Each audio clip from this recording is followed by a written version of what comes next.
அந்த நம்பெருமான் ரங்கநாதர் ஆகப்பட்டவர் அவ்வளோ அழகான ஒரு சேவைகளை சாச்சுண்டு அந்த பெருமாளுக்கு தைல காப்பை சாத்திண்டு ஆடி 18ஆம் பேருக்கு அன்னைக்கு காவேரியில போய் திருமஞ்சனம் பண்ணிக்கிறார். அந்த திருமஞ்சனோட எப்படி கையிலேயே கட்டிண்டு திருமஞ்சனம் பண்ணிக்கிறார். ஏன்னா துலுக்கநாச்சியாரோட ஆசையை நிறைவேற்றிக்கிறாராம். இன்னைக்கு நீங்க ஸ்ரீரங்கம் போங்க, அமாவாசை ஆகட்டும், பருவம் ஆகட்டும், ஏகாதசி ஆகட்டும், எப்படிப்பட்ட ஒரு திருமஞ்சனம் பெருமாள் நடத்தின்றாலும் பெருமாள் கையிலேயே கட்டின்னு தான் திருமஞ்சனம் பண்ணிப்பார். அதே போல வெந்நீரை தான் பெருமாள் குளிப்பார். என்ன வயசான பெருமாள் இல்லையா? அறியாத வயசா இருந்தா பச்சை தீர்த்தத்தோட தீர்த்தத்தை திருமஞ்சனம் பண்ணுவா. வயசான பெருமாளா இருக்காரே, அவருக்கு எப்படி தாங்கும், குளிர் நடுங்கும் இல்லையா?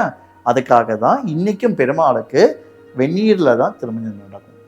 அது எப்படி பாருங்க, அந்த 5 வட்டல்ல ஆவாகனம் பண்ணி பால் தயிர் தேனோட சேர்ந்து சந்தனம் மஞ்சக்காப்போட சேர்ந்து, குறிப்பா ஒன்று தெரிஞ்சுக்கணும், இந்த ஊர் பெருமாளுக்கு பதக்கம்னு ஒன்று உண்டு. அந்த பதக்கமாகப்பட்டது எப்படின்னு கேட்டீங்கன்னா, பெருமாளுக்கு ஃபுல்லா ஜேஷ்டாப்தி கவசம். எல்லா பெருமாளுமே நீங்க பார்க்கலாம் திவ்யதேசத்துல, ஆனாலும் ஜேஷ்டாப்தி கவசம் அந்த பெருமாளுக்கு நீங்க திருமஞ்சனம் பண்றதா இருந்தாலும் சரி, எது பண்ணாலுமே பெருமாள் திருவடியில தான் சேர்ப்பா. ஏன்னா ஜேஷ்டாப்தி கவசம் சொல்லிட்டு இந்த பெருமாள் ஃபுல்லா கவச்சத்தை சாத்தின்றுவார். அது வெறும் ஜலத்தை மட்டும் அந்த திருமேனியிலேருந்து சாத்துவா. திருமுடியிலேருந்து திருவடிக்கு வரைக்கும் ஜலத்தை மட்டும்தான் சாத்துவா.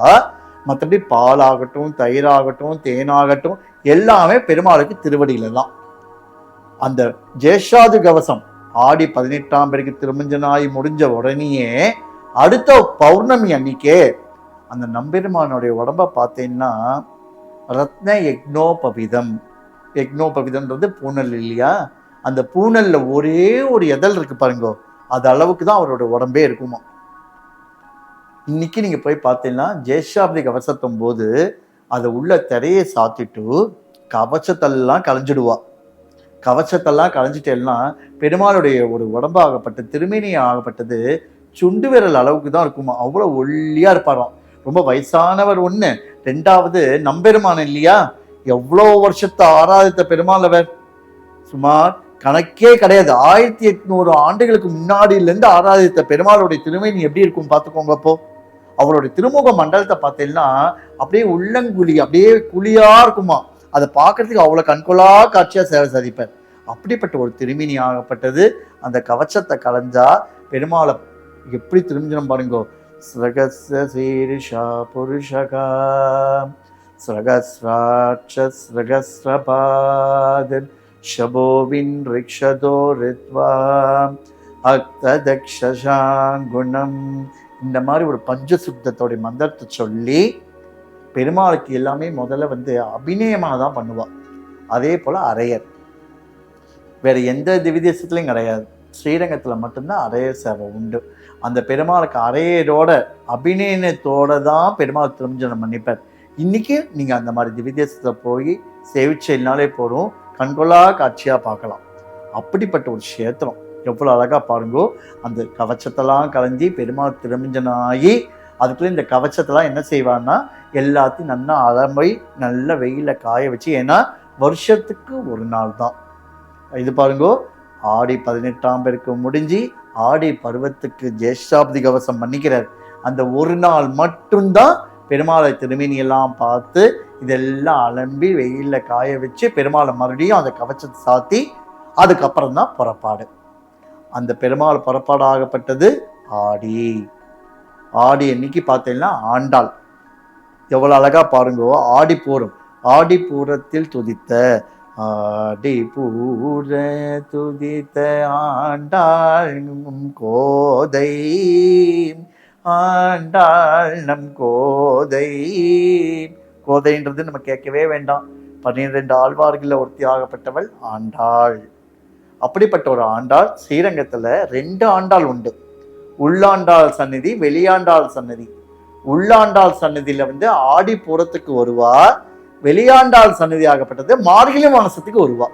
எப்படி பாருங்க, இந்த ஒரு திவ்யதேசத்துல நம்ம தெரிஞ்சுக்கிறது நாமெல்லாம் ஒண்ணுமே இல்லை, கடுகளவு தான் நம்ம தெரிஞ்சுக்கிறோம். ஆனா அந்த கடுகளவு இருக்கக்கூடிய ஒரு விஷயங்கள் எவ்வளோ ஒரு முக்கியத்துவமான விஷயங்களா நம்ம தெரிஞ்சுக்கிறோம் பாருங்க. அப்படிப்பட்ட ஒரு ஆடி பூரம் ஆவணி மாதம். ஆவணி மாதத்தில் கேட்கவே வேண்டாம், கண்ணன் பிறப்பு என்கின்ற ஸ்ரீ ஜெயந்தி. ஸ்ரீ ஜெயந்தியும் போது கண்ணன் உரியடி. அந்த ஊரில் மொத்தம் 4 கோபுரங்கள் உண்டு, கிழக்கு, மேற்கு, வடக்கு, தெற்குன்னு. அப்படிப்பட்ட ஆகப்பட்டத்தில் இந்த ஸ்ரீ ஜெயந்தியும் போது பெருமாளுக்கு 10 நாள் உற்சவங்கள் நடந்து வடக்கு கோபுர வாசல் வழியாக வருவார். அங்கே உரியடிப்பார். அந்த உரியடி ஆகப்பட்டது எப்படின்னு கேட்டீங்கன்னா, நம்ம ஒரு பானையில் என்ன செய்வோம், முக்கியமான ஒரு விஷயங்கள் ஏதாவது ஒன்று போட்டு அந்த பானையை நன்னா கட்டி அதுக்கப்புறம் கண்ணை கட்டி உரியடிக்க வைப்போம். ஆனால் ரங்கநாதர் வயசானவர், அந்த ஊர் உரியடிக்கிறதே ஒரு வித்தியாசமாக தான் இருக்கும்.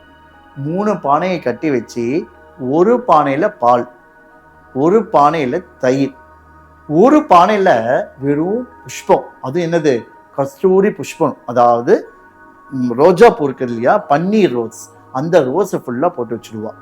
இது 3 பானையும் போட்டு 3த்தையும் லைனாக கட்டிட்டு ஆயர் குலத்தில் வம்சத்தால் சேர்ந்தவா மட்டும்தான் உரியடிக்கணும். ஏன்னா ஆயர் குலத்தில் பிறந்தவர் தானே கண்ணன். அப்படிப்பட்ட ஒரு பெருமாள் பாருங்க, அவளுடைய வம்சாவளியில வரவா அப்படிப்பட்ட ஒரு இடத்துல அந்த ரங்கநாதரை அங்க நிக்க வச்சு, வடக்கு வாசல் வழியா நிக்க வச்சு, இவாள்கிட்ட அந்த உரியடியை கொடுத்து பிரதட்சணம் பண்ணி, எப்படி ரங்கநாதரை ஒரு பிரதட்சணம் பண்ணி, இவா கண்ணை கட்டிக்காமலே ஒரு பிரதட்சணத்தை பண்ணி அந்த கும்பை வச்சு அடிப்பாளாம். அதுல எது விழறதோ அப்படிதான் கண்ணன் உரியடி. எவ்வளவு அழகா பாருங்க. இந்த மாதிரி ஒரு ஆச்சரியமான ஒரு விஷயங்கள் ஸ்ரீ ஜெயந்தி